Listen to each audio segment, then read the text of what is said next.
All right, another one of these videos, and I found myself again in Orlando, Florida, at the 2024 USA Memory Championship. And guess what? I caved in. Welcome to the 2024 USA Memory Championship. We're in the same location as last year, but something is very different this year. I can't believe I'm saying this, but I'm competing this year. It's foggy out here in the Orlando humidity. Let me clean this off. But yeah, I'm back. I don't know what I'm thinking, but I'm out of retirement from this brief retirement of 3 years, and I am going to compete today in the finals. That's very commendable of you, Nelson. And throw my hat in the ring to win and defend. I'm still defending the championship I won in 2021. Nobody ever took that away from me, so I'm technically defending my title. Let's do one more here. I'm also trying to win my 6th title. Am I in over my head at the age of 40? We'll find out.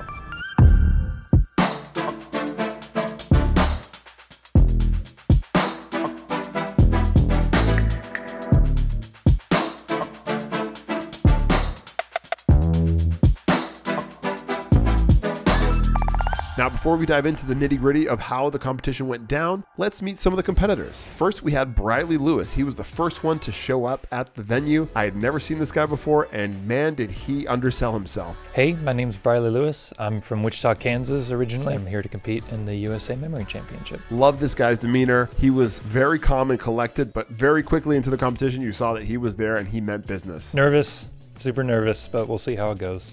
This was Ian Liu. He was there last year and he qualified yet again. I'm very nervous, but yeah, I mean, it's exciting. I've been here one time, did like absolutely awful, but you know, hopefully this time goes better. Excited to see what progress he's made this year. I'm Matthew. I'm from Richmond, Virginia. Well, I guess it's my 6th year. He's one of the top contenders this year, and I'm just hoping that I can outlast him. This is Patricia Lee, a newcomer, no idea what she's capable of, but her qualifying scores were absolutely wild. Yeah, so I actually knew about this for about a decade now, because when I was younger, my teachers used to tell me that I should probably compete in something like this. That teacher is correct. And so what ended up happening though, once I came of age, I kind of just made excuses every single year as to not. I really was just very lazy, but I finally got into it this summer. And even as unprepared as I felt every year, even with this being the busiest year of my life, I was kind of just like, I think I just need to start at some point and I don't have to aim to win necessarily. And so I decided to just finally start. And she later told me that she really doesn't have any memory technique. So what the F is that? Then we had Annabella Kang. She was a newcomer too. I just really wanted to find ways to help improve my ability to focus. And I just really want to challenge myself and see how far I can get. Did great in the qualifiers. I'm not sure what she's capable of, so we'll see. Jason Smith, a veteran by this point, and I'd say I was probably the most visibly worried about him. Here for the memory competition, feeling good, trying to do better than I did last year. This would be my 3rd final. Erdem was here last year. He was a great competitor. I'm here because I wanted to come back after competing last year. I first started when I saw my mom reading Moonwalking with Einstein, and I kind of stole away from the book from her. I started last year, I made it to the finals, and I'm coming back this year to see if I can do better. Hey Erdem, give the book back to your mom. Come on. My name is Amanda Zhang, and I'm from New York City. She had great qualifying scores, and this was her first time competing. I'm feeling very nervous, definitely, but I'm also very excited and happy that I have an opportunity to be here. My name is McKenna Good, and I'm from Richmond, Virginia. Now, McKenna was the 2020 winner when we had a virtual event. I started when I was about 10, and I started memorizing pi just for fun with no techniques. And then I saw John Graham on a TV show and decided that I could try the techniques out. And ever since then, I've been just working hard to get better at the actual techniques. And I already have like a natural talent, so that helps into it. Samay Shah, he was there last year and I think the year before that. I started with the online competition in 2020. I got like 50th, which is not great, but then I competed the years after and I've been a finalist for 4 years. Feel all right. I'm not too confident in the long term. I haven't had much time to memorize all of it, but feel pretty good about the other events. Uh-oh. That's not going to help you get past the first round, bud. Avi Chavda. Well, I first competed in 2018, which was the competition which I think introduced the long-term memory event, and it was held at MIT. I placed 2nd at that competition. And then life, medical training, a couple of moves got in the way. This is my first time back in about 6 years, and it's been a fun run so far. Now, as you know, this competition, I've said it many a time, it's basically a day-long event where we just memorize a bunch of stuff, and whoever memorizes the most and is the most accurate ends up being the champion. Back in the day, the competition used to literally be a full day. The morning was filled with different events, memorizing cards, numbers, faces, poems, and the top 8 to 10 would go into the afternoon qualifier events. Since COVID, they've gotten rid of the qualifiers and done it online a month before. And the finals, the afternoon rounds, the elimination rounds, are now done live on stage at Full Sail University in Orlando, which is known for its production abilities. And yeah, that's it. Now let's see what happened and how the competition went down. Welcome to the 25th USA Memory Championship. Starting with round 1, we had long-term memory. This year we had to memorize all 63 US national parks and a ton of data about them. Now, it was pared down in terms of the amount of information that was given compared to years past, so I was anticipating this round would go quite far because a lot of people probably found it easier to prepare. Less studying. I was right. It went down to the last round where they were allowed to ask us pretty much any complicated question they could come up with, and it got pretty hard pretty fast. What national parks are larger than 10,000 square miles, and where are they located? Oh my God! And that wasn't even the hardest one. This round, you could get 3 strikes before you were out, and 3 people were going to be eliminated. I was a bit shaky in this round for whatever reason. I made a silly mistake on one of the earlier questions. I just flubbed a number for no apparent reason. The square mileage would be 52. Thankfully, Ian got out, Samay got out, and then Annabella got out just before me, and so I made it through to the next round. On to round 2. Words to remember. You get 15 minutes backstage to memorize as many words as you can from a random 300-word list. You get 2 strikes in this event, and then you're out. Unfortunately, Amanda got out, McKenna got out, and then Patricia got out on the word rack. Damn, I was hoping she would go further. Round 3 was the tea party event. This is when we're shown videos of random people saying their names, where they're from, their favorite foods, favorite sport, their alma mater, their birthday, all sorts of stuff. And we get 3 strikes, and this decides who's going to be the 3 finalists in the final round. Going into this was Briley, Avi, Matt, Erdem, me, and Jason. I got a strike early, but then I was perfect from then on, and Erdem, Matt, and Jason got their 3 strikes. They were out.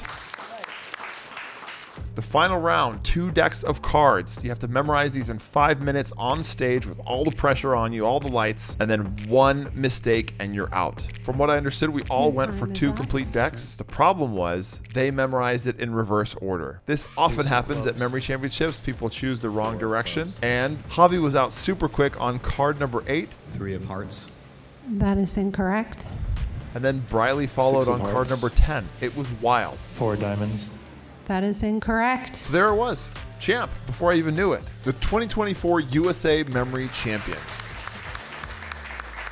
Now let's address the elephant in the room. I've been saying all this time that I am probably never going to compete again. And we'll look at the video, but last year I was kind of opening the door a crack, a smidge, if you will. And it all depended on John Graham, who was the current champion. He's a 3-time champion. And, you know, I was thinking, well, if he competed and probably won this year, he'd be a 4-time champ. And then, you know, if I let him compete next year, he could potentially get that 5th title. And I didn't want him to tie how many titles I had, which was 5. So I thought to myself, well, maybe I preemptively compete this year. You know, not assuming necessarily that I win, but give him a run for his money. And hopefully I can block him from getting that 4th, and I get a 6th, and then I kind of pull some distance away from him. That was like a dream or a thought in my head. It wasn't saying that I was gonna do that. But at least I had opened my mind to maybe competing. It was more realistic that if he won this year, I would come back next year and we'd have this great showdown. What is he doing? He's beginning to believe.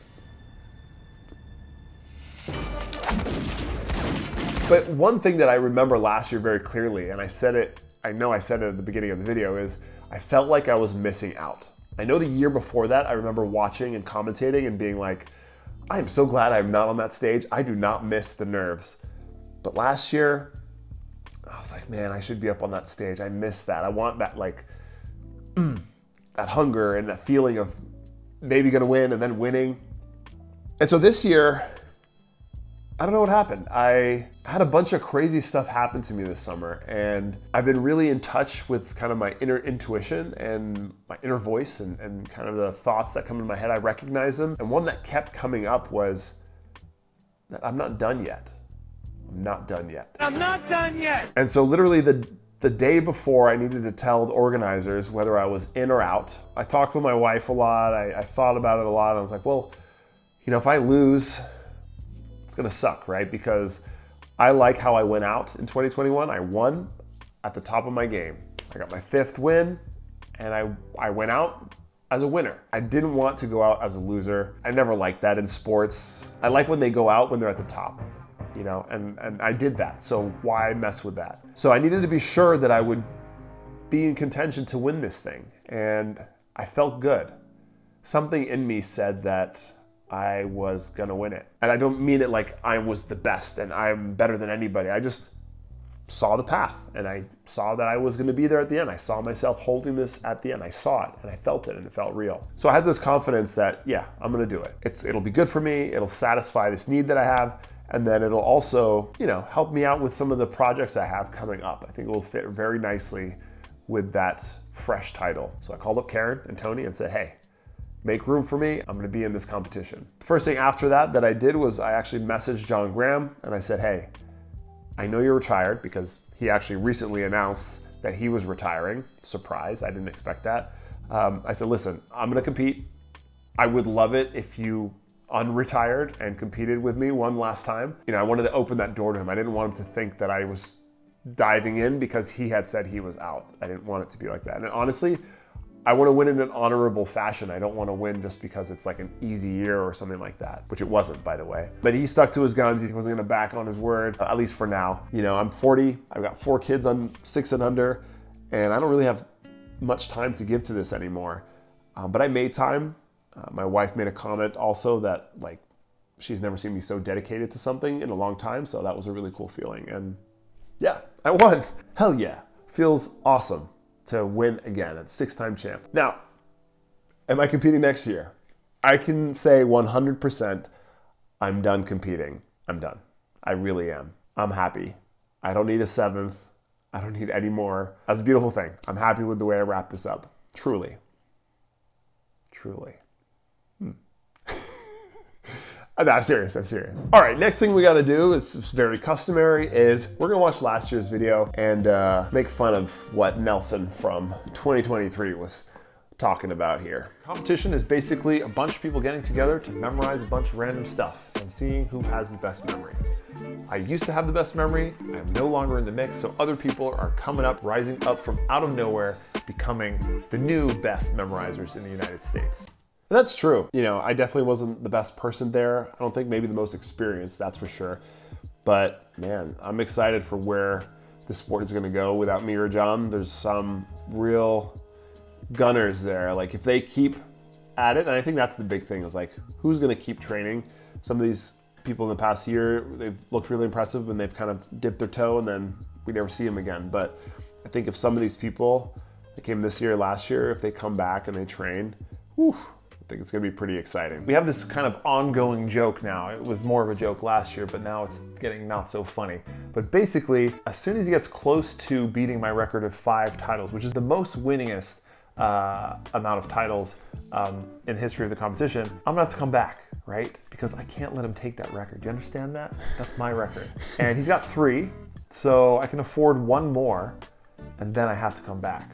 He still has 3. I shook things up. Now I have 6 and he has 3. He's got a big gap to jump. And listen, if anybody can do it, he can do it. But I made the task purposefully a little harder for him now. I can't even let him tie my record. I don't want that to happen. So, I don't know. I'm almost thinking, maybe next year I gotta do something about it and deter him from going for more. That's funny because you can kind of see a glimmer in my eye that I maybe already had a serious inkling that I was going to do this, although I will say I did not have that decided. Maybe deep down my deeper self knew that. Again, the goal wasn't to fully deter John. I think I maybe did a little bit of that, but as a consequence, but it was really purely for me and just going with what my gut said to do. All right, as is customary in past videos like this, I usually take a portion of last year's video and I react to it. It's usually me reacting to a video where I was reacting, but now we're so deep down the Inception rabbit hole Even deeper now. that I think that this technically will be me reacting to me reacting to me reacting to me reacting to me reacting. And now I'm reacting to that. I'm really reacting to last year's video, but my other reactions happen to be nested within that video. Yeah. I wonder how many years I'm going to do this, because eventually I'm going to have a reaction to reaction to a reaction to a reaction to a reaction. How many explosions can I do in a video?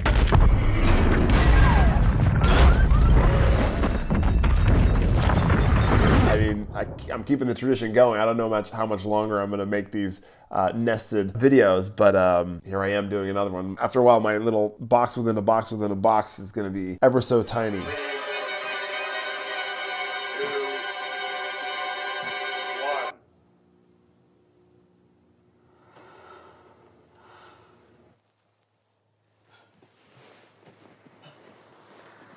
Now he joins the two-time champion club. So we got John Graham, we got Ram Coley, we got Ron White, we got me, we got Scott Hagwood, and we got Tatiana Cooley, I think. So I gotta say a little story about Scott Hagwood, since that comes up here. I've never met the guy. He's maybe the one memory champion, this historical, legendary memory champion from the early years. He won 4 straight.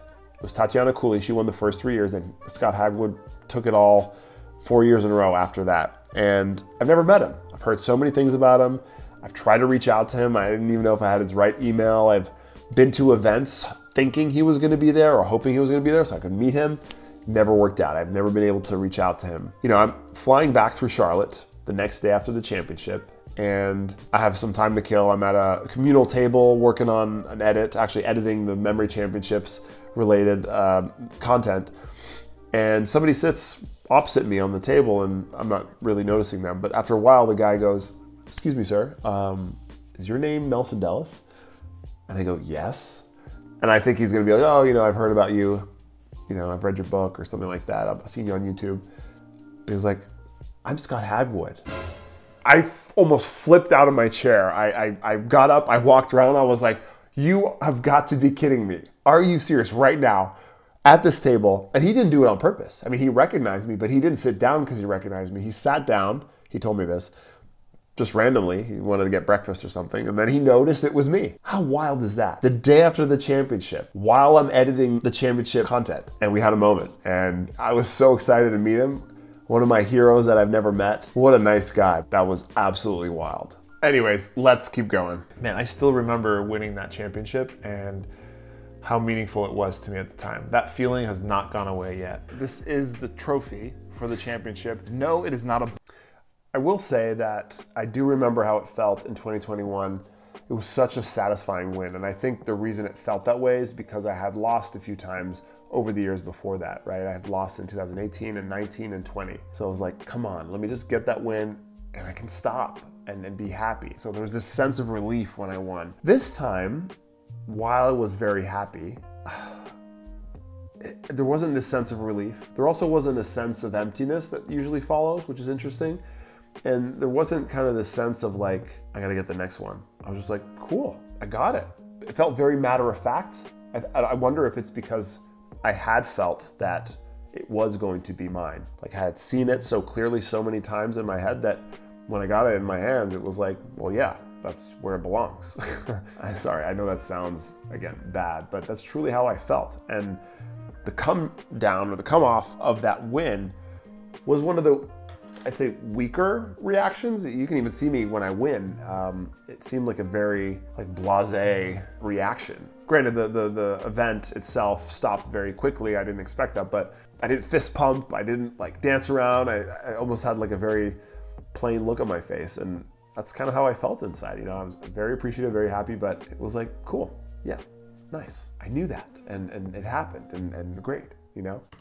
No, it is not a bong. And yes, Here it it is a is. seahorse. Another Now, why is it a seahorse. seahorse? Well, because I have so many of these now. This is my 5th one. The 6th one, the first year was actually an eagle that was, I accidentally broke. It had a very fine point attached to the mantle, and I think I put it in the box and it just snapped, okay? I lost again, and I lost again and again. Now I can say I won again. And now I can say I did neither. Same thing here. I did not win. I did not lose. I just did the same damn thing. And it feels kind of nice, but also kind of feels like I'm really missing out. I got that FOMO is building. And I could say I won again. But there's a bunch of losses in the middle there, but you get the idea. Nice. And I won this time, mind you, with kids, which you can hear crying in the yard. And now I have even more kids. And now I have even more kids. And now I have even more kids, seriously. Help me. Maybe it's because I didn't have to compete, but I definitely felt like I would have put up a good fight against John had I been there. I wish I had. Now, with regards to that, I have not trained very much in the last year. I've worked on very specific memory projects, some for my YouTube videos, some for other things. But cards, while I still do them for demonstrations, are not at my peak right now. I did train a lot. Once I decided I was going to compete, which is basically a month before the competition, I was training double-decker cards every single day.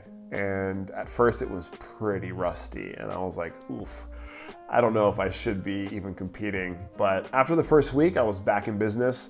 It came back very quick. You know, I was as good as I ever was at the 2 decks of cards. So that was really exciting to see that that came back pretty quickly. I actually had to re-remember some of the memory palaces I used for that. I felt very well trained. I wasn't better than any past years, but I'd say I was close, or if not the same, which was cool. At 40 years old, right? And retired, I was able to come back, you know, and get that back. That was pretty cool. I had a twinkle in my thoughts. But now it's like, I can almost see it, right? You can see it there. And you can see it growing. Yeah. Let's keep going. You know, 10 years later from my first win, and you know, here I am. I won again. And 2009 was my first competition. So 2013, 8 years later, I'm still here. Although I think this is it. I really do. I say that now, but I really believe 5 was the number I was looking for. I got it. I don't know. 5 still feels really good. You know what? 5 does not feel that good anymore. You know, I can put it on one hand, but man, can you imagine having to use 2 hands? It's so funny, the perspectives, right? Like, it's funny because I didn't know that, I forgot that I said that, that, you know, I would want to hold 2 hands to do it Michael Jordan style. I know this is so stupid to say, but like 5 felt cool, I think. Like, it's very easy. It's like 5-time champion. 6, it's almost starting to get to the point where it's like the person hearing that might question, like, well, how easy is this competition? You know, like if you're winning against like 5-year-olds at some stupid skill and you're like, oh, I'm a 17 times champion. Well, you'd think, well, maybe you should try something a little harder or something like that. I promise that these competitions are very hard. A lot of people can vouch for them to be challenging, okay? I don't know, but that's funny that I thought at this point that 6 would sound good. I definitely don't think 7 would sound much better, although, no, I'm just kidding. Well, no, I'm serious. I feel very like sure in all of these videos here, but in a year, you know, I knew this would happen. I would change and feel like maybe one more, right? But the thing that terrifies me still is if I go and compete and I lose, right? What do I do with that? Do I go slink back to the shadows, never to compete again? Just got my hands swapped, so yeah, you can't compete anymore. Or then do I just have to keep competing until I win another one, right? And that was my fear, right? That was really what was the decision maker, was like, how do I deal with it if I lose? And I toiled back and forth and I realized, you know what? It's not the end of the world. I had a good run, and who can blame me for wanting to go back to a sport that I love? And it's not that shameful to give it another shot, you know? Does it taint my story? Maybe, but ultimately, who am I trying to impress here, right? Like, I'm doing this because I love it and I want to challenge myself. And I did. Ended up on the right side of things with a win, but I was okay. I prepared myself, you know, to deal with not having an ending story where I won. Not that I liked that, but I knew what I was getting myself into. And I think I would have been okay with that. Yeah, luckily it went all right. Anyways, let's see what else I say here. You know, from that perspective now, it still feels like I'm so satisfied by it, very proud of myself back then. That's not gonna change. Yeah, I still feel that way. That 2021 Nelson did an awesome thing. That was a really good win. And I'm pretty sure like in the future, I'll look back at this competition and feel very proud of it. I do feel proud of it. Another thing I can hang up on my shelf and just say like, yeah, I did that at 40 years old in the situation, the busy life that I lead, the crazy life that doesn't allow for much anymore. Yeah, awesome. Yeah, with that, you know, maybe we don't need to watch the rest here. We know what happens. Anyways, not much else to say here other than thanks for watching. And if you haven't seen the entire championship streamed, you can go check it out at the link in the description or up here somewhere. Excited for the future of the sport. There's a lot of young guns coming. Hopefully I can get back to my little role of helping create a better event and making it a bigger sport for the world and the community. That's it for this video, guys. I know it's been a while, so thanks for tuning in. If you haven't subscribed yet, please subscribe, like, share this video. Do I bite it like they do in tennis? No, because it's not gold. All right, I'm out.